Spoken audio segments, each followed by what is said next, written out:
समाधान की जय जय जय। बोलिए प्रातः स्मरणीय संत शिरोमणि परम पूज्य 108 आचार्य गिरिवर विद्यासागर जी महामुनिराज की जय जय जय। बोलिए गुणायतन प्रणेता शंका समाधान प्रवर्तक भावना योग प्रवर्तक पखर वक्ता परम पूज्य 108 मुनिवर श्री प्रमाण सागर जी मुनिराज की जय जय जय। बोलिए परम पूज्य 108 मुनिवर श्री अरहत सागर जी मुनिराज की जय जय जय। प्रिय दर्शकों, पारस चैनल, जिनवाणी चैनल एवं प्रामाणिक ऐप के माध्यम से प्रसारित होने वाले आज के शंका समाधान कार्यक्रम से जुड़े सभी श्रद्धालुओं का, दर्शकों का, श्रोताओं का मैं हार्दिक अभिनंदन करता हूं। मैं आपको लिए चलूं शंका समाधान की ओर। इसके पूर्व रोज की तरह हम लोग पूज्य गुरुदेव के मंगल में आशीर्वाद से अपने को अभिषेक करेंगे। तो हाथ जोड़िए, मस्तक झुकाइए और बोलिए मेरे साथ, नमोस्तु गुरुदेव, नमोस्तु गुरुदेव, नमोस्तु गुरुदेव। बोलिए मुनिवर श्री प्रमाण सागर जी मुनिराज की जय जय जय। बंधुओं, पूज्य देव की प्रेरणा अनुरूप देवोदय महासंघ के लिए पूरे देश से बहुत अच्छी सहभागिता आ रही है और आज भी हमारे पास कुछ स्वीकृतियां प्राप्त हुई हैं जिन्होंने अपनी राशि घोषित जमा भी करा दी है देवोदय के अकाउंट में। मैं उनके नाम की घोषणा कर रहा हूं। श्री बंधुओं, गिरायतन के बंधु श्री सुशील कुमार जी सेठी मुर्शिदाबाद जी सेठी, बहुत साधुवाद आपको। और श्री पारसमल जी सुशीला देवी पाटोदी, इन्होंने अपने विवाह के वर्षगांठ पर रांची से 21,000 रुपये की राशि दी है। बहुत बहुत आभार आपका। बंधुओं, प्रकाश जैन, इंदु, सौरभ, सुस्मिता ढोंगिया परिवार जयपुर, अनिता जैन धर्मपत्नी, संजीव कुमार जैन बरूत, संतोष कुमार जी गंगवाल USA, श्रीमती उर्मिला गंगवाल रायपुर, कमल, उषा, मनीष, नेहा, चिर, रचित, सोनी, मावा वाला परिवार स्थान नहीं लिख गया है। श्री निर्मल पाटनी शांति देवी इम्फाल मणिपुर, बीना देवी धर्मपत्नी अमित कुमार ठानी जयपुर, नरेंद्र कुमार जैन बेंगलोर, श्रीमती शकुंतला जैन 2 प्रतिमाधारी, धर्मा सारिका आर्यन अदिति, स्थान का नाम उल्लेख नहीं है, शकुंतला देवी सेठी कोलकाता और विवेक जैन पवई मुंबई। इन सबों ने 13,000 रुपये की राशि देवोदय महासंघ के लिए प्रदान की है, जमा भी करा दिया है। आपको बहुत बहुत साधुवाद। और बंधु, श्रीमती सोना जैन धर्मपत्नी श्री अक्षत जी जैन PC सेठी जोधपुर, इन्होंने 11,000 रुपये की राशि देवोदय महासंघ के लिए दी है। और बंधु, श्रीमती कांता देवी सेठी मारोठ निवासी, मारोठ वाली, हजारीबाग झारखंड, इन्होंने भी देवोदय महासंघ भेजी है। बहुत बहुत साधुवाद आप सबको को। और बंधु, देश वाले तो दे ही रहे हैं, लेकिन देश के साथ साथ विदेश वाले भी गुरुदेव की आह्वान और प्रेरणा से बड़े ही उदारता के साथ इसमें अपना भागी ले रहे हैं। देवोदय गुणायतन के शिरोमणि संरक्षक श्री अजीत प्रसाद जी, संतोष देवी जी जैन और उनके पुत्र श्री पंकज जी, डोरी जी जैन, पुत्र ऋषभ जी, अभिनंदन जी जैन, जो गुड़गांव दिल्ली निवासी हैं और वर्तमान में सिडनी ऑस्ट्रेलिया में प्रवासरत हैं। इन्होंने भी 5 ट्राली भूसा अर्थात 65,000 रुपये की राशि की स्वीकृति देवोदय महासंघ के लिए दी है। आपको बहुत बहुत साधुवाद, आपको बहुत बहुत आभार। बंधुओं, इसके साथ और भी बहुत सारी स्वीकृतियाँ आई हैं, उन सबों का मैं आभार व्यक्त करता हूं जिन लोगों ने अपने स्तर से इस देवोदय महासंघ के लिए अपना सहयोग राशि दिया है। मैं अब आपको ले चलता हूं संघ का समाधान की ओर। पूज्य गुरुदेव देउल गांव राजा महाराष्ट्र से आशीष खंडारे जैन पूछ रहे हैं, गुरुदेव राग द्वेष ये मनुष्य के भावना के ही अंग हैं। लोग ये कहते हैं कि जो व्यक्ति सदा ही हंसता है, सदा ही सद्भावपूर्ण रहता है, सदा दूसरों की तारीफ करता है, ज़्यादातर वो अंदर से झूठे होते हैं। खुद के भावनाओं को रोक के दिखावा करते हैं, जबकि डांट डपट आदि करने वाला दिल का सच्चा होता है। तो महाराज जी, राग देश को दबाकर वीतरागता का दिखावा करना सही है या आया हुआ गुस्सा जाहिर करना सही है? महाराज जी, मेरे शंका समाधान कीजिए, क्योंकि मुझे ये बहुत कन्फ्यूजन रहता है। न दबाना सही है, न प्रकट करना सही है, मिटाना सही है। अगर दबा करके दिखावा कर रहे हैं तो ये अपने आप के साथ धोखा है, और यदि उसे प्रकटा रहे हैं तो ये अपने साथ खिलवाड़ है। दोनों चीजें ठीक नहीं है। हमें अपने ज्ञान पूर्वक इन्हें जीतना है। ऐसा नहीं है कि हम अपने भावनाओं को निर्मल नहीं बना सके। भाव शुद्धि हो सकती है यदि हम अपने अंदर के संस्कारों को बदलने में समर्थ हो जाए, तो हमारे परिणाम ही पूरे शांत हो जाए। अंदर का क्रोध, अंदर का अभिमान, अंदर की कपट, अंदर का लालच पल में शांत हो सकता है यदि व्यक्ति का अंतर मन जाग जाए। तो आत्मा को जगाइए और इन दोषों और दुर्बलताओं को हमेशा हमेशा के लिए मिटाइए। इनका शोधन होना चाहिए, केवल दमन नहीं। अगर शोधन होगा तो आत्मा की उन्नति होगी, और दमन होगा तो कभी वो भयावह हो जाएगा। और जैसा मैंने कहा कि दबाकर दिखावा करना एक आत्मा के साथ धोखा है, और उन्हें प्रकट कर देना जीवन के साथ खिलवाड़। दोनों से बचना है। पूज्य गुरुदेव, ग्वालियर से श्रीमती पूनम जैन पूछ रही हैं, गुरुदेव, भगवान श्री शांतिनाथ, कुंथुनाथ और अरहनाथ तीनों तीर्थंकर भी हैं, कामदेव भी हैं और चक्रवर्ती भी हैं, तीनों समान हैं। फिर भी हम जितने भी जिनारे देखते हैं जहाँ इन तीनों की प्रतिमा विराजमान होती है, वहाँ श्री शांतिनाथ भगवान जी को बीच में और दोनों भगवान की प्रतिमा से बड़ी प्रतिमा के रूप में दिखाते हैं। गुरुदेव, मेरी ये जिज्ञासा है कि इसका कोई धार्मिक या व्यवहारिक कोई कारण है? देखिए, सबसे पहली बात तो प्रतिमा की बड़ी और छोटी होने से भगवान बड़े छोटे नहीं होते। भगवान तो गुण है, और हर प्रतिमा में चाहे छोटी हो या बड़ी, सभी में उन्हीं गुणों का आरोपण किया जाता है। उसमें किसी भी तरह की कमी नहीं होती। रहा सवाल बीच में शांतिनाथ, आजू बाजू में कुंथुनाथ, अरहनाथ, तो शांति सबको प्रिय है, इसलिए शांतिनाथ भगवान को बीच में कर देते हैं, आजू बाजू में कुंथुनाथ अरहनाथ को कर देते हैं। तो शांति कुंथ अरह एक क्रम बन जाता है। और एक समान प्रतिमा भी विराजमान कर सकते हैं, लेकिन बड़ी छोटी करने से थोड़ी समरूपता सी देखने में अच्छा लगता है। और शांतिनाथ भगवान को जब मूल नायक बनाते हैं तो ये मूर्ति जरूर हो, वेदी के नायक एक होते हैं, इसलिए शांतिनाथ भगवान को मूल नायक बनाते हैं। तो ऐसा कहा जाता है कि मूल नायक की प्रतिमा सबसे ज्येष्ठ होनी चाहिए। तो जब हम शांतिनाथ भगवान को मूल नायक बनाएंगे तो उनको ऊंचा बनाना ही है। फिर आजू बाजू में है तो कुंथुनाथ और अरहनाथ को एक को छोटा एक को बड़ा नहीं बनाएंगे, उसमें भुजा ऊपर नीचे हो जाती, इसलिए समान बनाते। ये एक इसका धार्मिक दृष्टिकोण हो सकता है।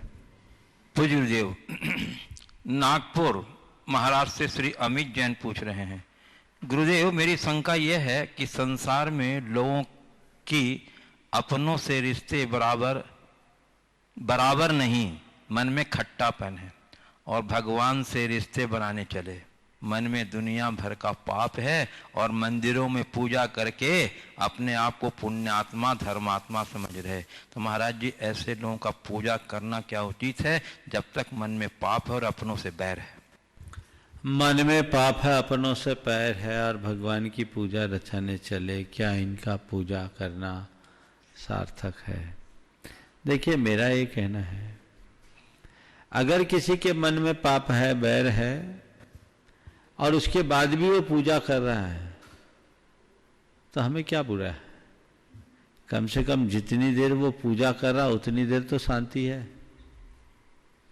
हालांकि हम अगर भगवान के सच्चे सेवक हैं तो हमें मन को साफ करके चलना चाहिए।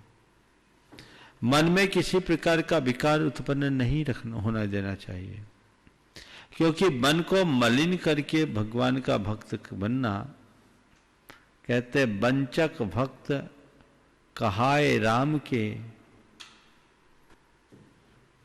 किंकर कंचन काम के।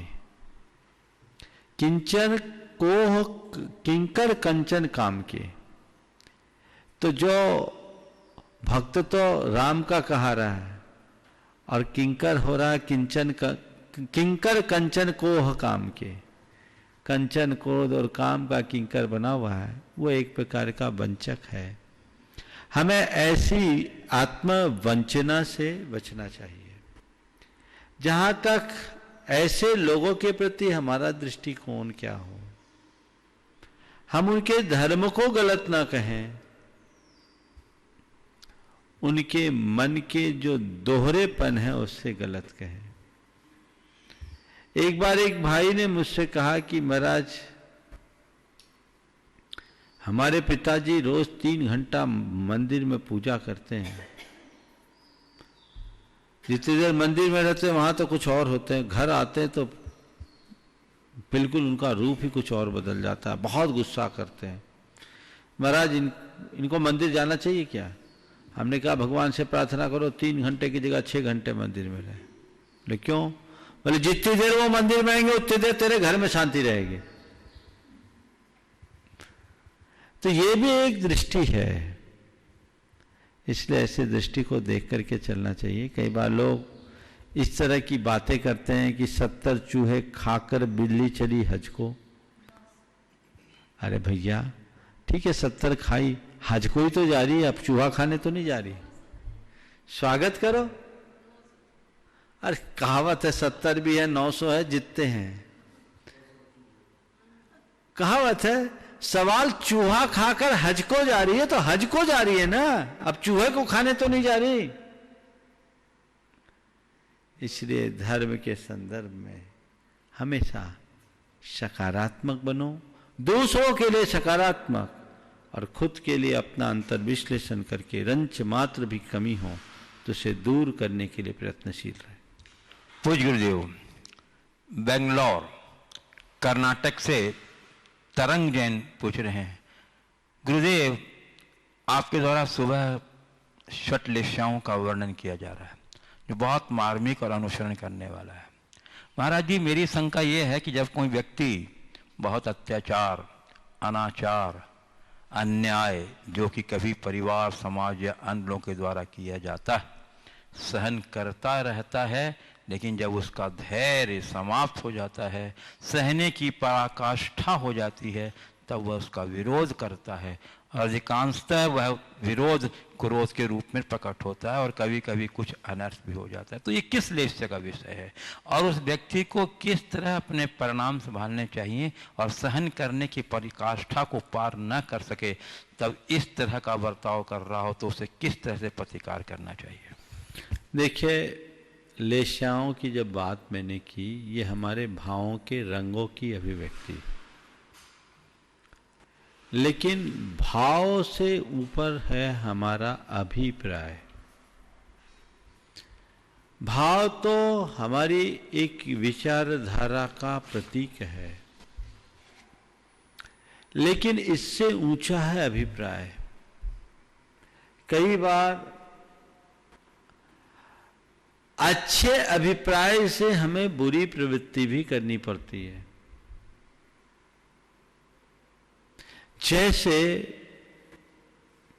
यदि आपके किसी धर्मस्थल पर, धर्मगुरु पर, आपके परिवार के किसी व्यक्ति पर या आपके ऊपर खुद पर कोई आक्रमण करने को उतारू हो जाए, देश पर आक्रमण करने को उतारू हो जाए, तो उस समय आप क्या करोगे? हमें कोई प्रतिकार नहीं करना यह कह करके नमोकार की माला जपोगे या हिंसा परमो धर्म की जय बोलोगे, या उसका प्रतिवाद करके उसको सबक सिखाओगे। अहिंसा धर्म आप गृहस्थों के लिए कहता है, ऐसी स्थिति में सहन करना अपराध है, प्रतिवाद करना तुम्हारा कर्तव्य है। तो निश्चित अपनी प्रतिरक्षा के लिए जब आप अस्त्र उठाओगे तो आपके हाव भाव में भी अंतर होगा और उस समय आपकी लिस्सा बिगड़ेगी, लेकिन इसके बाद भी आपका अभिप्राय सही होने से गुणस्थान नहीं बिगड़ेगा। एक जैन सेनापति हुआ आबू,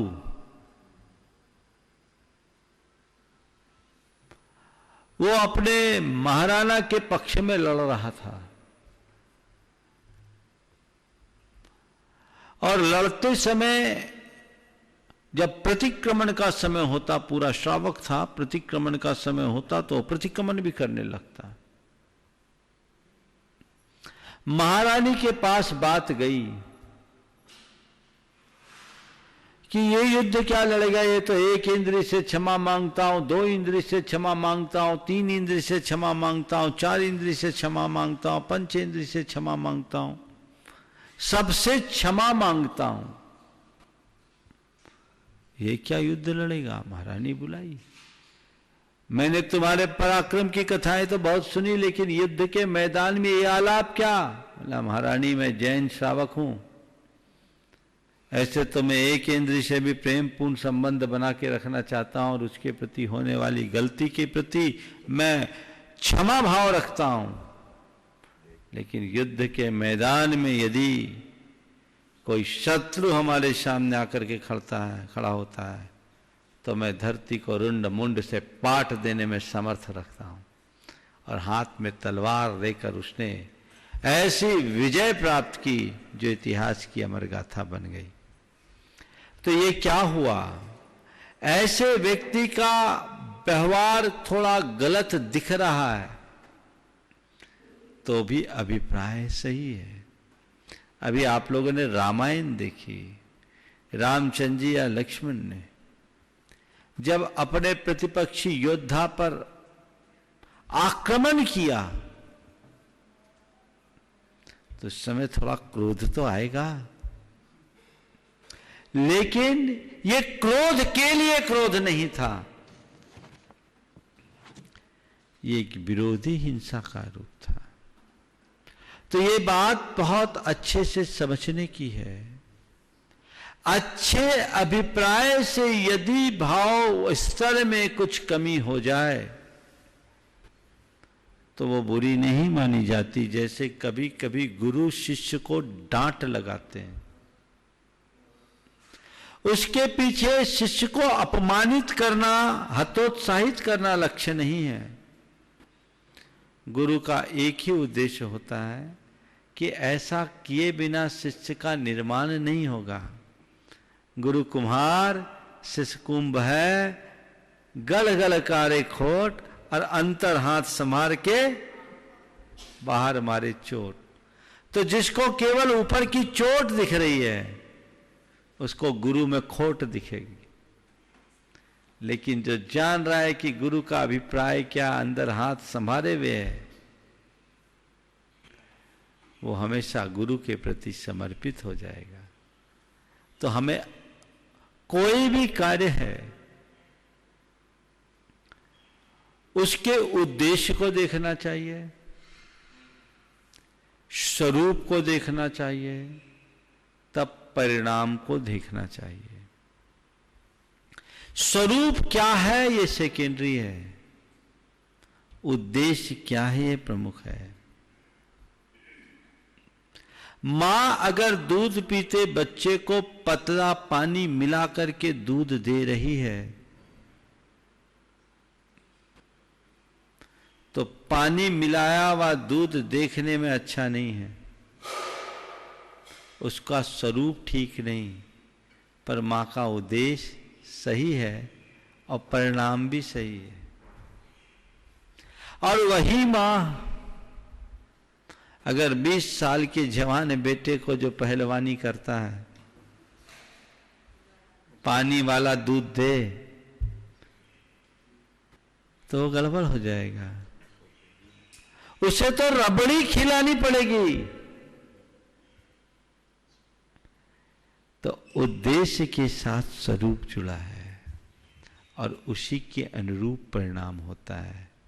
तो सदैव ये ध्यान रखना चाहिए, मेरी प्रवृत्ति कैसी है ये तो हम देखें ही, इसके साथ साथ उसका उद्देश्य क्या है ये भी देखना चाहिए।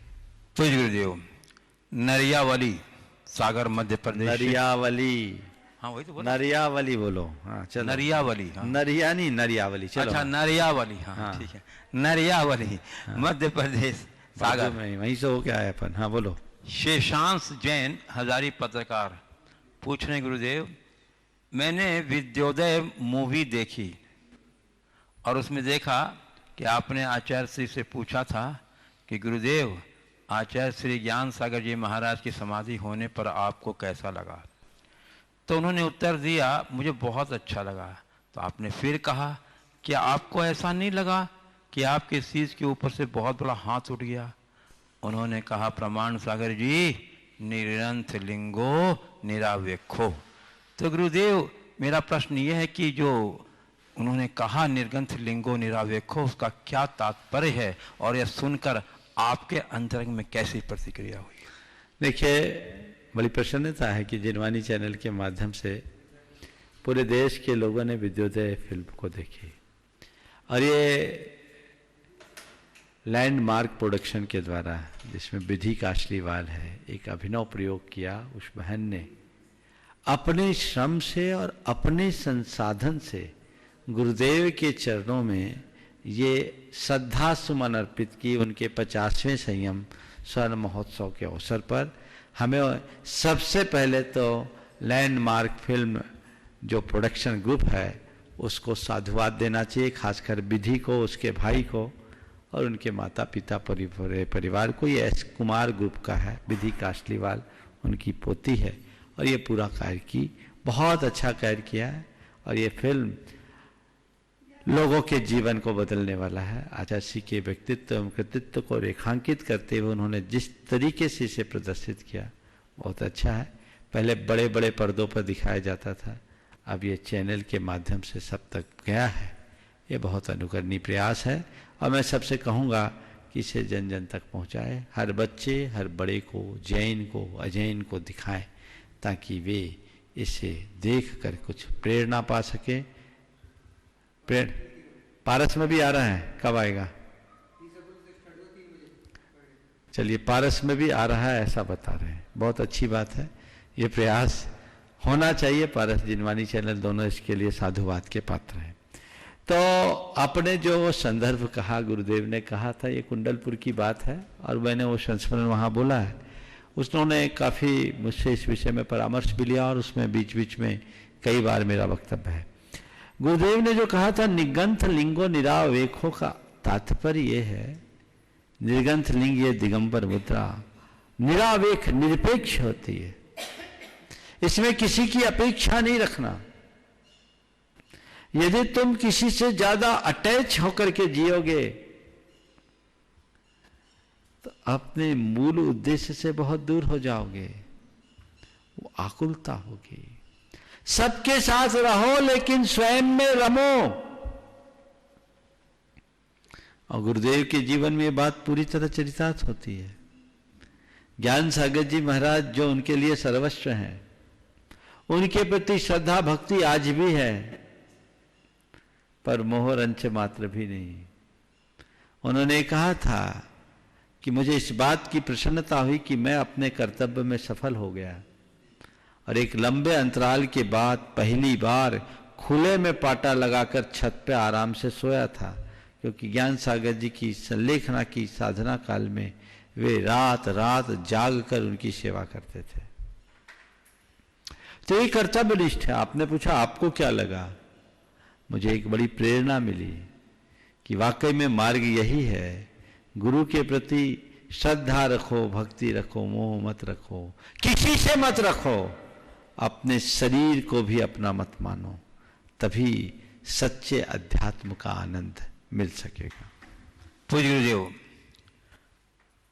पारस चैनल कैमरामैन की टीम जो यहाँ सागर में कार्यरत है और गुरुदेव यहाँ के आयोजित धार्मिक कार्यक्रमों के प्रसारण में वो अपनी सेवा दे रहे हैं, इन्होंने अपनी एक जिज्ञासा प्रस्तुत की है आपके चरणों में नमोस्तु करते हुए। कह रहे हैं गुरुदेव, वर्तमान में पारस चैनल जो धार्मिक गतिविधियों को पूरे विश्व में प्रसारित करने में अव्वल है, उसके संचालक गण धार्मिक गतिविधियों का प्रसारण ही नहीं उसका अनुपालन भी करते। गुरुदेव, इस लॉकडाउन की अवधि में वे अपने कार्यरत सेवकों को तथा जो कार्यरत नहीं हैं, घर पर बैठे हैं, सभी को पूर्ण वेतन प्रदान कर रहे हैं। यह उनकी धर्म श्रद्धा के किस श्रेणी में गिना जाएगा गुरुवर, तथा इससे अन्य लोगों को क्या प्रेरणा लेनी चाहिए? देखिए, मैं तो इसके लिए पारस चैनल को पूरा साधुवाद देता हूँ। उन्होंने एक अनुकरणीय पहल की है और ये पहल सबको करना चाहिए, कार्यरत और जो कार्यरत नहीं है उनको भी दे रहे हैं। हालांकि मैं देख रहा हूँ सबका लॉकडाउन है, मीडिया का तो लॉकडाउन है, लेकिन जिनका आज लॉकडाउन है पूरी तरह, जिन्हें आर्थिक नुकसान है, वे भी लोगों को दे रहे हैं और सबको देना चाहिए। पर मैं भी ये समझता हूं कि ऐसे समय में सबको एक दूसरे का सहयोग करना चाहिए। एक व्यक्ति की कंपनी लॉस में थी, निरंतर साल भर से लॉस में चल रही थी। कंपनी के मालिक ने अपने सभी कर्मचारियों को बुलाया और कहा, भाई कंपनी की हालत अच्छी नहीं है, आप सब देख रहे हैं कि इस साल की बैलेंस शीट कितनी खराब है और हम लॉस की भरपाई नहीं कर पा रहे हैं। ऐसी स्थिति में इस कंपनी को चला पाना मेरे लिए बड़ा कठिन है, इसलिए हमने एक निर्णय लिया है। सबने सोचा अब तो छटनी होगी। मैंने एक निर्णय लिया, सबने सोचा छटनी होगी। बोले बताइए। बोले आज से मैं कंपनी को बंद करना चाहता हूं और आप लोगों का जितना वेतन है उसे मैं जारी रखूंगा। आप सबसे निवेदन है कि इस बीच कहीं और काम आप ढूंढ ले। जब आपका काम आपको मिल जाएगा तो आप हमें फ्री कर दीजिएगा। सारे कर्मी कंपनी के प्रति, कंपनी के मालिक के प्रति बड़े निष्ठावान थे। उन्होंने कहा नहीं, संकट की इस घड़ी में कंपनी को साथ देना हमारा धर्म है। हमने वर्षों इस कंपनी को के सहारे अपना जीवन जिया है, हमारे जीवन के निर्माण में कंपनी का योगदान है। हम इस कंपनी को अधर में नहीं छोड़ने जाएंगे। हम आपसे कहते हैं हम इसी कंपनी में काम करेंगे और जब तक कंपनी प्रॉफिट में नहीं आती हम आधे वेतन पर काम करेंगे और आप काम कीजिए। सारे कर्मचारियों ने मिल करके काम किया और साल भर में पासा पलट गया। तो मैं अभी कहता हूं सबसे, ये पूरे देश के लिए मैं कहना चाह रहा हूं, ये संकट का काल है और ये कितना लंबा चलेगा पता नहीं। दुकानें बंद है, कारोबार बंद है, फैक्ट्रियां बंद है, उत्पादन बंद है। जो अपने प्रतिष्ठानों और उद्यमों के संचालक होने चाहिए कि अपने अधीनस्थ कर्मियों का ख्याल रखे, लेकिन कर्मियों को भी ये ध्यान रखना चाहिए कि पेड़ की जड़ सुरक्षित रहेगी तो फल हर बार मिलेगा। किसी एक पतझड़ से फल की कमी हो जाए तो कोई चिंता नहीं, अगला सीजन तभी आएगा जब उसकी जड़ सुरक्षित है। तो वे भी ऐसे समय में अपनी ओर से उदारता दिखाए।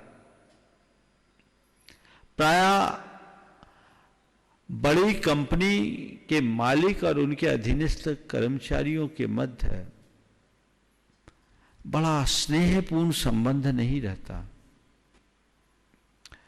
कंपनी के मालिकों पर शोषण का आरोप लगता है तो उनके कर्मचारियों पर मनमानी करने का आरोप लगता है। ये दोनों ठीक नहीं है। हमारा धर्म कहता है परस्परोपग्रहो जीवाना, दोनों को एक दूसरे पर के प्रति उदार रहना चाहिए। कंपनी से कर्मचारी है तो कर्मचारी से कंपनी है। कंपनी सुरक्षित होगी तभी कर्मचारी का भरपाई होगा, और कर्मचारी निष्ठावान होंगे तभी कंपनी आगे बढ़ पाएगी। तो ये सोच सबके अंदर विकसित होनी चाहिए। और इस समय जैसा रतन टाटा का स्टेटमेंट मुझे आज बताया गया कि 2020 जीवन बचाने का साल है, पैसा बनाने का नहीं, धन कमाने का नहीं। सबको सोचना चाहिए कि संकट के दौर में हम कैसे टिके रहें। इतना भर हमारे अंदर हो जाए तो एक बहुत बड़ी उपलब्धि होगी। और ऐसा सकारात्मक रुख सबको रखना चाहिए। जो स्वार्थ की संकीर्ण मनोवृत्ति से जुड़ेंगे वो लंबी यात्रा नहीं कर पाएंगे, और जो उदारता और विशालता से सोचेंगे उनका रास्ता कभी रुक नहीं सकेगा। हमें इसे ध्यान में रखना चाहिए। पूज्य गुरुदेव, मेरठ उत्तर प्रदेश से श्रीमती कल्पना पांड्या पूछ रही हैं नमोस्तु करते हुए गुरुदेव कि लोग कहते हैं कि धर्मात्माओं को कसाई नहीं होना चाहिए, परंतु गुरुदेव कसाई तो केवल ज्ञान होने के पहले तक रहता है, तो क्या वे धर्मात्मा की श्रेणी में नहीं गिने जाएंगे? धर्म और कसाई का आपस में क्या संबंध है और धर्मात्मा जन कैसे कसाई से बच सकते हैं? धर्मात्माओं को कसाई नहीं करना चाहिए, ये कथन अपनी जगह सही है, पर धर्मात्मा पूरी तरह कसाई से मुक्त होते हैं ये कथन सही नहीं है। क्यों? अभी कोई धर्मात्मा है इसका मतलब उसकी कसाई खत्म नहीं हुई। धर्मात्मा बनने का मतलब है कसायों को समाप्त करने के लिए कमर कसकर निकल जाना, कसायों के शमन के लिए तत्पर हो जाना। कसाई तो जन्म जन्मांतरों के संस्कार का नाम है, वो एक दिन में नष्ट नहीं होती, उसके लिए लंबी साधना करनी पड़ती है, पूरा जीवन खपाना पड़ता है। तो जैसे जैसे आत्म साधना बढ़ती है हमारे परिणाम निर्मल होते हैं, कषायों का शमन होने लगता है, और जब कषायों की पूर्ण उपशांति हो जाती है हम धर्म के फल को प्राप्त कर लेते हैं। केवल ज्ञान कषायों के पूर्ण विराम का प्रतिफल है, लेकिन वहां तक आगे जाना चाहिए। इसलिए किसी भी धर्मात्मा के प्रति ये दृष्टिकोण कि ये धर्मात्मा हो गया तो ये तो बिल्कुल भगवान की मूर्त हो गई, ये धारणा ठीक नहीं है। अभी उसमें दोष है, उसमें दुर्बलताएं हैं, उसमें दुर्गुण है, जिनके विरुद्ध वो संघर्षरत है। इसी का नाम तपस्या है, इसी का नाम साधना है। अपने दोषों, दुर्बलताओं और दुर्गुणों को दूर करने का उपक्रम ही साधना है। लगा जिसने जितना अधिक कर लिया वो उतना प्रखर साधक है, और जिसके अंदर जितने दोष दुर्बलताएं अधिक है वो उतना कमजोर। एक अधर्मी और धर्मी में इतना ही अंतर है कि अधर्मी अपने दोषों को दोष नहीं मानता, और धर्मी अपने दोष और दुर्बलताओं को न केवल दोष और दुर्बलता मानता है अपितु उन्हें दूर करने के लिए सचेष्ट रहता है। कदाचित उनका वेग आ जाता है तो उसके मन में आत्मग्लानि होती है, हृदय पश्चाताप से भरता है। इसलिए नजरिया बदलिए कि ये धर्मात्मा गुस्सा कर रहा है। अरे बाबा, वो भी हाड़ मांस का पुतला है, गुस्सा होगा, वो स्वाभाविक है। हाँ, लेकिन धर्मात्मा को इसमें संतुष्ट नहीं रहना चाहिए, क्योंकि जिस शत्रु को उखाड़ने के लिए हम आगे बढ़े हैं उसी को गले लगाना हमारे पराभव का कारण बनेगा। तुम्हारा युद्ध चल रहा है अपने दोषों और दुर्बलताओं के विरुद्ध, अपनी बुराइयों के विरुद्ध, तो कमर कस के लड़ो, उन्हें सिर मत उठाने दो, उन्हें दफन करते चलो। ये एक धर्मात्मा का लक्ष्य होता है और वही उसकी अंतर प्रेरणा होती है। वह धर्म क्षेत्र में जितना आगे बढ़ता है अपने दोषों दुर्बलताओं को उतना दूर करता चलता है।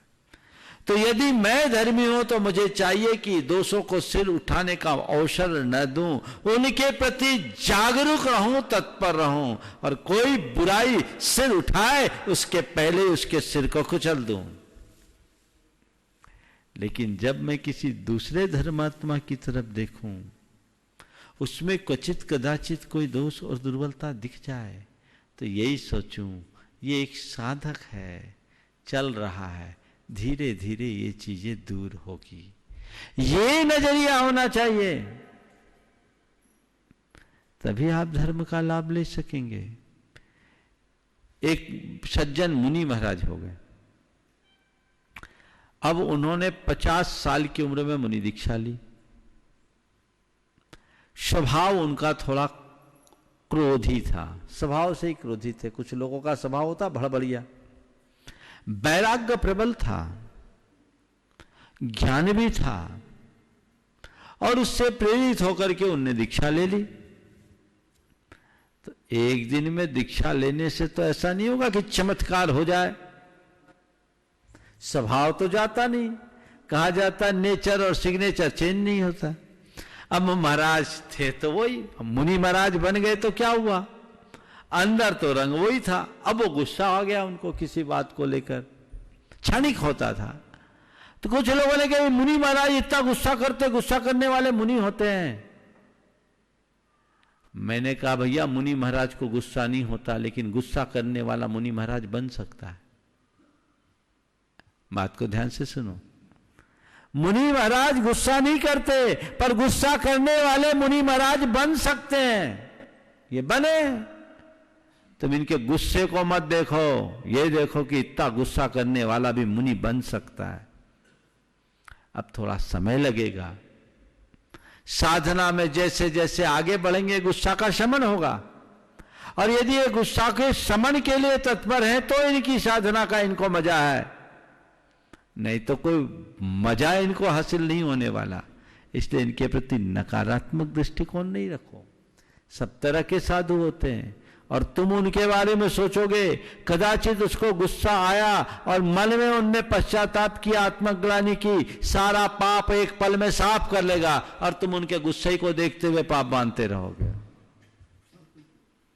इसलिए धर्मात्माओं के प्रति सही नजरिया रखो। वो तुम्हारे बीच से ही उठा हुआ व्यक्ति है। एक दिन में कोई जादू या चमत्कार नहीं होता कि कोई बदल जाए। उसके लिए समय लगता है। वह अनुकूलता हमें बनानी चाहिए। पूज्य गुरुदेव, सागर मध्य प्रदेश से श्री अवनीश जैन पत्रकार आज अपने जन्मदिन के अवसर पर नमोस्तु निवेदित करते हुए आपके आशीर्वाद की कामना व्यक्त की है। इनकी जिज्ञासा है गुरुदेव कि सारे रोगों की दवा और वैक्सीन बन जाती है, आतंकवाद रोकने की वैक्सीन कभी बनेगी क्या? यह प्रश्न इसलिए कि सीमा पर कल 5 अधिकारियों और सैनिकों की हत्या आतंकियों ने की थी। रोगों की वैक्सीन है, आतंकवाद की वैक्सीन है क्या? है, और इसे भगवान महावीर ने बहुत पहले इजाद कर दिया। अगर इस धरती से आतंकवाद का खात्मा करना चाहते हो तो हर आदमी के हृदय में आत्मवाद की वैक्सीन लगा दो।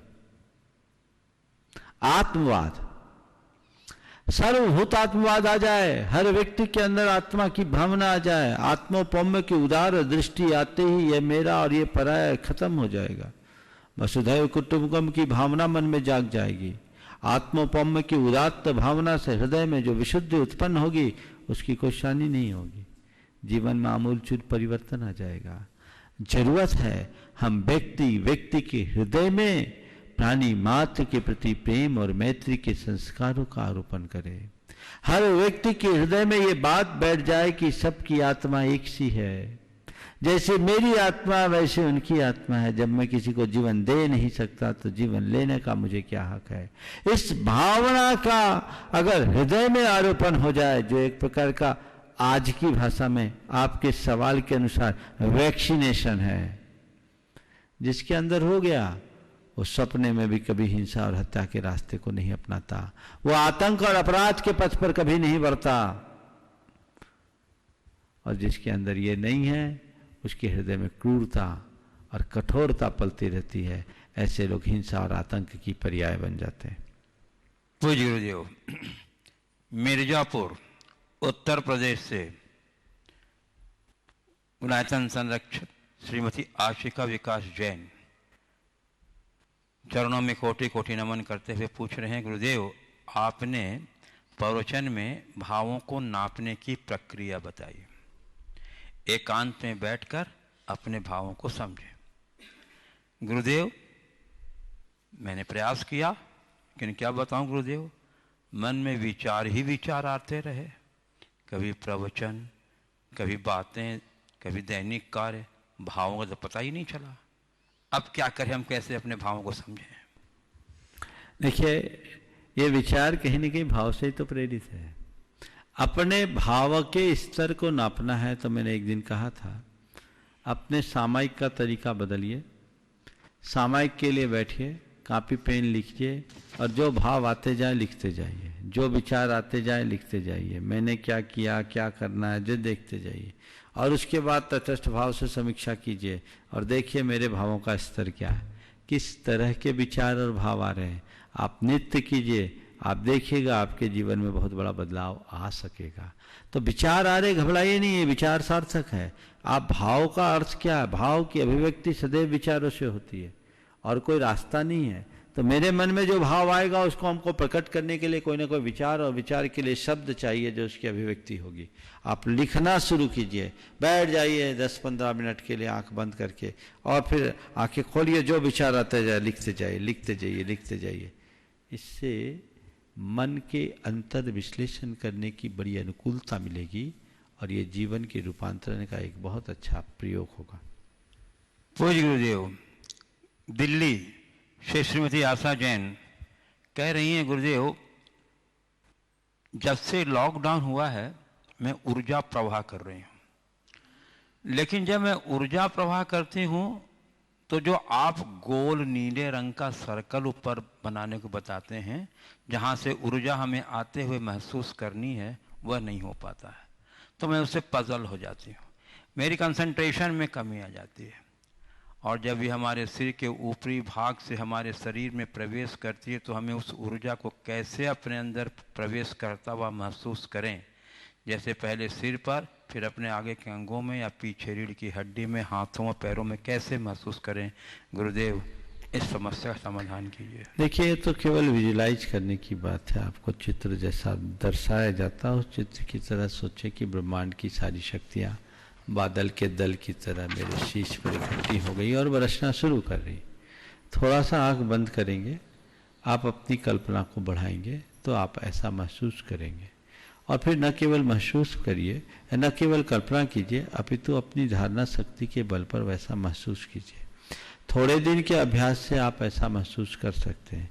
और यदि आपको वो नहीं हो सकता तो आप केवल इतना ही सोचना शुरू कर दीजिए कि विश्व की सारी सकारात्मक शक्तियाँ घनीभूत होकर के मेरे शीश से पर बरस रही है और बरसते हुए धीरे धीरे मेरे संपूर्ण शरीर के प्रदेशों में प्रवेश कर रही है। सर से हम शुरू करें, आगे से पीछे पूरा कवर करें और जो हमारी 72,000 धमनियाँ हैं उनमें प्रवेश करा दे, एक एक जर्रे जर्रे में प्रवेश कराएं और अपने आप को ऊर्जा से आपूरित महसूस करें, भरा हुआ महसूस करें, लवरेज महसूस करें। आप कुछ दिन में पाएंगे कि बहुत बड़ा फर्क पड़ा है। मेरे पास बहुत सारे लोगों ने अपने अनुभव यहाँ तक पहुँचाए हैं और मैं चाहूँगा और भी लोग, जिन लोगों ने इतने दिनों से भावना योग का प्रयोग किया है, उनके जो भी अनुभव है वो एक बार भेजें ताकि उसकी समीक्षा करके लोगों तक उसे पहुंचाया जा सके और हम इसे जन जन तक पहुंचा सके। ये बहुत उपयोगी विधा है और एक अच्छी साधना है। आप नियमित प्रयोग कीजिए, आपको निश्चित लाभ होगा। आपको फ्रस्ट्रेट होने की कोई ज़रूरत नहीं है। आपको अपने आप को ऊर्जा से आविष्ट करने का प्रयास करना है। सोचिए कि मेरे अंदर की सकारात्मकता भर रही है और मैं पूर्णतः सकारात्मक और स्वस्थ होता जा रहा हूँ। बंधुओं, तो गुरुदेव ने अभी जो अनुभव भेजने की बात कही, तो आपको मैं बता दूं कि आप प्रामाणिक ऐप के माध्यम से, फ्लिपग्रिड के माध्यम से आप अपने अनुभव भेज सकते हैं। मैं आपको बताऊं कि अनुभव, ये भावना योग पर कई लोग शोध कर रहे हैं, तो आपके जो अनुभव आएंगे वो उन शोधकर्ताओं के लिए एक सार्थक परिणाम निकालने में बहुत सहयोगी होंगे। और 3 विश्वविद्यालयों में यह शोध चल रहा है, एक डॉक्टर की टीम स्पेशल अलग से शोध कर रही है। तो हमारा सभी दर्शकों से अनुरोध है कि आप भावना योग, चाहे ऊर्जा प्रवाह कर रहे हों या अकेले कर रहे हों, आप अपने अनुभव अवश्य शेयर करें, क्योंकि ये आगे हम फिर भावना योग के ऊपर ऑथेंटिसिटी के साथ पूरे विश्व में इसकी बात को रख सकते हैं। चलिए, गुरुदेव संयम अग्रवाल, अमरोहा उत्तर प्रदेश से। गुरुदेव, इस शरीर का जन्म हिंदू धर्म में हुआ तथा आप श्री के प्रवचन समय प्रति समय सुनने का अवसर यूट्यूब के माध्यम से हुआ। मेरा प्रश्न जैन प्रथा क्षमावाणी से संबंधित है। सबको क्षमा करने का ये जैन सिद्धांत मुझे अतिशय प्रिय लगता है। गुरुदेव, इसकी विस्तृत व्याख्या, इसका इतिहास व दैनिक दिनचर्या में इसका अभ्यास, इस विषय पर आपके मुख से कुछ श्रवण करने की प्रार्थना है। देखिए, क्षमा वाणी जैन परंपरा का एक बहुत बड़ा पर्व है। क्षमा को धर्म कहा गया है। क्षमा हमारे मन की कलुषता को दूर करने का सर्वश्रेष्ठ माध्यम है। क्षमा की महिमा सभी जानते हैं। तो जैन धर्म के अनुसार ये कहा जाता है कि पहली कोशिश करो किसी के प्रति कोई दुर्व्यवहार होए ही नहीं, और यदि कदाचित इस तरह का कोई कृत्य हो जाता है तो तत्क्षण उससे क्षमा मांग लो, और किसी से गलती तुम्हारे प्रति हो जाती है तो तुम उसको क्षमा कर दो। अपने हृदय में कोई भी बात हो तो उसे पानी की तरह रखो, बर्फ मत बनने दो जो अंदर जम सके। मन को साफ स्वच्छ रखने की कोशिश करो। दुनिया में आज इसे डिवाइन फॉरगिवनेस के नाम से जाना जाता है। जैन परंपरा में जब से जैन धर्म है तब से क्षमा की परंपरा है, और प्रत्येक जैन साधक को कम से कम 2 बार सभी प्राणियों से क्षमा मांगने का विधान है। वो सुबह शाम सभी जीवों को क्षमा करता है और क्षमा मांगता है, अपने मन को साफ करता है। क्षमा वाणी का जहाँ तक सवाल है, एक वर्ष में एक दिन का एक उत्सव होता है। ये उत्सव हम लोग जब अपना दशलक्षण पर्व, पर्युषण पर्व संपन्न करते हैं, जिसमें 10 दिन तक धर्म की विशुद्ध आराधना करते हैं, उस आराधना के बाद अपने नव जीवन की शुरुआत करना चाहते हैं, तो लेखा जोखा पूरा हिसाब किताब ठीक ठाक करके करते हैं। और उसके लिए भावना रखी गई कि यदि इस बीच वर्ष भर में किसी से किसी भी प्रकार की कटुता, मनमुटाव, दुराव, छिपाव की बात हुई हो तो उस हिसाब को ख़त्म करो। भैया ये सब होता है, इनको छोड़ करके चलो। और छोड़ करके जब हम चलते हैं तब हमारे अंदर के संबंध मधुर बनते हैं, मन शांत होता है। इसी भाव से क्षमावाणी की बात की जाती है। पर क्षमावाणी एक दिन के लिए होता जरूर है, पर क्षमा एक दिन के लिए नहीं। क्षमा तो हर दिन के लिए होना चाहिए, हर पल के लिए होना चाहिए। एक दिन विशेष हो जाए, लेकिन इसके बाद प्रेरणा हमें रोज लेनी चाहिए। आपके मन में जैन धर्म के प्रति रुझान जगा, ये बहुत स्वागत योग्य विषय है। आप इन बातों को समझिए। ये जीवन मूल्यों की प्रतिष्ठापना का धर्म है। इसे हम आत्मसात करेंगे, निश्चित अपने जीवन को सुंदर बना सकेंगे।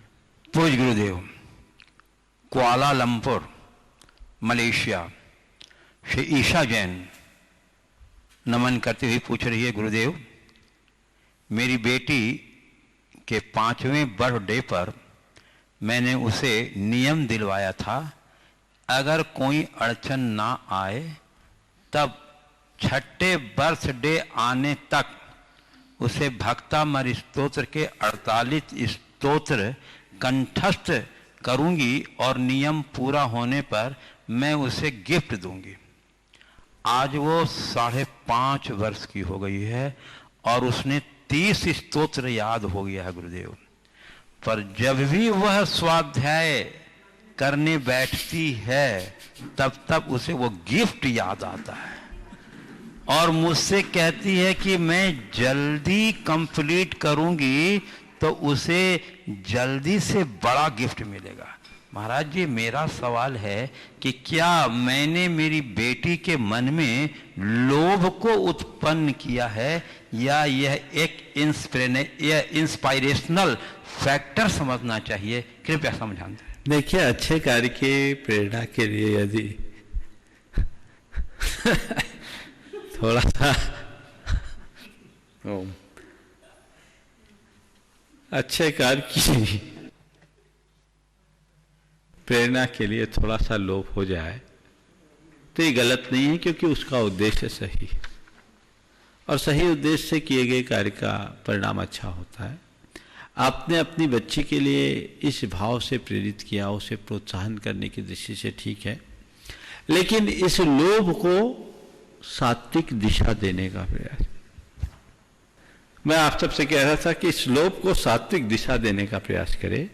इस बीच उसको ऐसा एक्सप्रेशंस दे जिससे उसके मन में भक्तामर स्तोत्र जैसे महान स्तोत्र के प्रति श्रद्धा जग जाए, तो दोहरा काम हो जाएगा। केवल याद करके रटवाना पर्याप्त नहीं है, उनके हृदय में बिठाने का लक्ष्य होना चाहिए, और ये अगर बैठ जाएगा जीवन निश्चयतः धन्य होगा। पूज्य गुरुदेव, मुंबई महाराष्ट्र से रुचि जैन पूछ रही हैं, हे गुरुवर, महिलाएं मासिक धर्म के समय में क्या क्या धार्मिक कार्य कर सकते हैं? क्या भावना योग कर सकते हैं? यदि उनके परिवार का कोई सदस्य स्वाध्याय या पाठ कर रहा हो तो उसको सुन सकती हैं? कृपया मेरी शंका का समाधान करें, और यदि नहीं सुन सकती हो तो इस लॉकडाउन में वे क्या करें? देखिए, मासिक धर्म के समय में जो हमारे कुलाचार्य की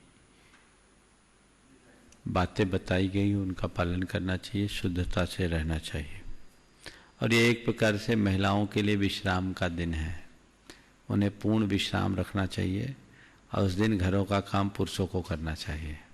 यही महिलाओं के प्रति उनका सबसे अच्छा सकारात्मक और सम्मानपरक दृष्टिकोण होगा। जहाँ तक धार्मिक क्रियाओं की बात है, मंत्र का उच्चारण नहीं करें, माला आदि का उपकरणों का उपयोग न करें, शास्त्र को स्पर्श न करें। यदि कोई धर्म की चर्चा कर रहा है, सुनने में हानि नहीं है। भावना योग आप कर सकते हैं, भावना योग में किसी भी मंत्र का प्रयोग नहीं है, केवल ओंकार का जो नाद कराया जाता है वो नाद न करें, ओंकार की अनुगूंज कर सकते हैं। भावना योग को किसी भी अवस्था में किया जा सकता है।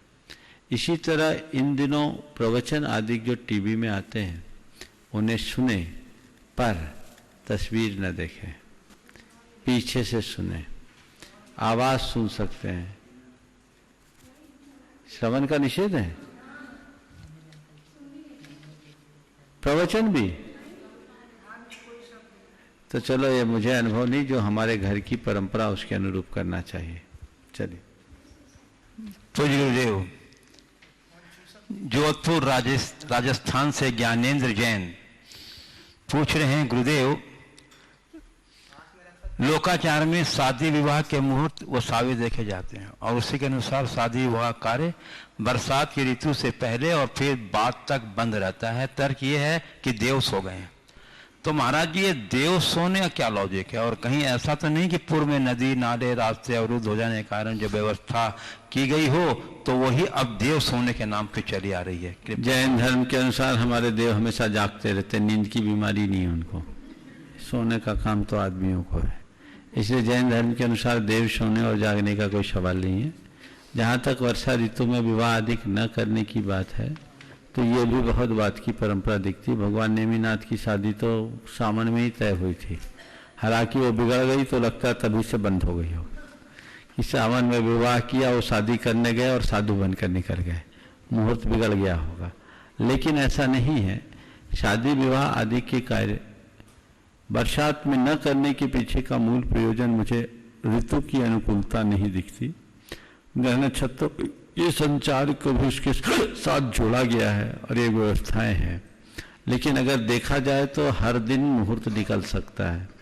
और बहुत सारे ऐसे लोग हैं, मैं एक ऐसे परिवार को जानता हूँ, उनकी सारे वैवाहिक कार्यक्रम विजयादशमी को ही हुए और 20 विवाह हो चुके हैं और सब बहुत व्यवस्थित चल रहे हैं। बोले हम कभी करते नहीं, हमारा तो ही कि ये विजयादशमी को करना। मुहूर्त शास्त्र कहता है मनोबल से बड़ा कोई मुहूर्त नहीं है। अभी इस समय बहुतों के मुहूर्त धरे रह गए, तालाबंदी में सब अटके पड़े हैं। अब क्या करें, कुछ कर भी रहे हैं तो उनको वर्चुअल करना पड़ रहा है, या 10 आदमी में विवाह करना पड़ रहा है, 20 आदमी में करना पड़ रहा है। तो ये देश काल की स्थिति को देखते हुए करे। मनोबल से ऊंचा कोई मुहूर्त नहीं होता। मुहूर्त को लेकर लकीर का फकीर नहीं बनना। मैं एक बात बताता हूँ, टीकमगढ़ प्रतिष्ठाचार्यों की नगरी मानी जाती है, पीढ़ियों से वहाँ प्रतिष्ठाचार्य हुए। टीकमगढ़ के 2 मुख्य मंदिर, मझार का मंदिर और बाजार का मंदिर, उनके दोनों मंदिर के मूल नायक की प्रतिष्ठा गजरत सहित भादों के महीने में हुए, भाद्रपद में हुए। अलग अलग सालों में, एक साथ नहीं, दोनों भादों में हुए और गजरत चला है। और आज भी टीकमगढ़ की समाज इतनी समृद्ध समाज है और इतनी बड़ी समाज है और दोनों मंदिरों में बड़ा प्रभाव है। तब मैं सोच के रह गया कि हाँ, ये प्रतिष्ठाचार्यों की नगरी में ये हाल है। वहाँ के प्रतिष्ठाचार्यों से भी पूछा, अब हो गया सो हो गया। तो कहने का तात्पर्य यह है कि मनोबल बहुत बड़ा होता है। देश काल की स्थिति को देखते हुए यदि किसी के इस तरह की विधि विधान टल जाते हैं तो घबराना नहीं चाहिए। जब काम हो जाए तभी मुहूर्त मानो, अभी तो पता नहीं है कब तक चलेगा, इसलिए इनको देख करके काम करना चाहिए। तो और ये परदेश में तो मुहूर्त नहीं, ऐसे भी हमारे यहाँ मुहूर्त को गोदावरी की इस तट पर अलग और उस तट पर अलग, गंगा गोदावरी के बीच से नापा गया। हाँ, अमरावती महाराष्ट्र से छोटा सा पूछेगा। हाँ, अक्षय खारकले पूछने गुरुदेव, आधुनिक इतिहास कहता है कि ग्रह और नक्षत्रों के बारे में हमने ग्रीकों से ईसा पूर्व 300 में जब अलेक्जेंडर भारत आया था उसके बाद जाना है। तो हमारे पास महावीर की तिथि कैसे आई? क्या उस समय भारत में कोई दूसरा पंचांग था? देखिए, ग्रह नक्षत्रों के विषय में ग्रीकों से हमने जाना ये कथन बहुत गलत है। हमारे यहाँ सदियों से इसकी परिपाटी रही है और जैनागमों में है, वेदों में इनका वर्णन है। इसलिए जो भी कथन है उनने मूल भारतीय संस्कृति को ठीक तरीके से नहीं समझा। यदि समझा होता तो इस तरह की बात नहीं होती। इस प्रकार आज के सत्र को परम पूज्य गुरुदेव के चरणों में नमन अर्पित करते हुए मैं यहीं पर विराम दूंगा। बोलिए परम पूज्य आचार्य गुरुवर श्री विद्यासागर जी महाराज। बोलिए परम पूज्य 100 मुनिवर श्री प्रमाण सागर जी मुनिराज की जय। बोलिए परम पूज्य 100 मुनिवर श्री अरह सागर जी मुनिराज की जय। मैं अपने दर्शकों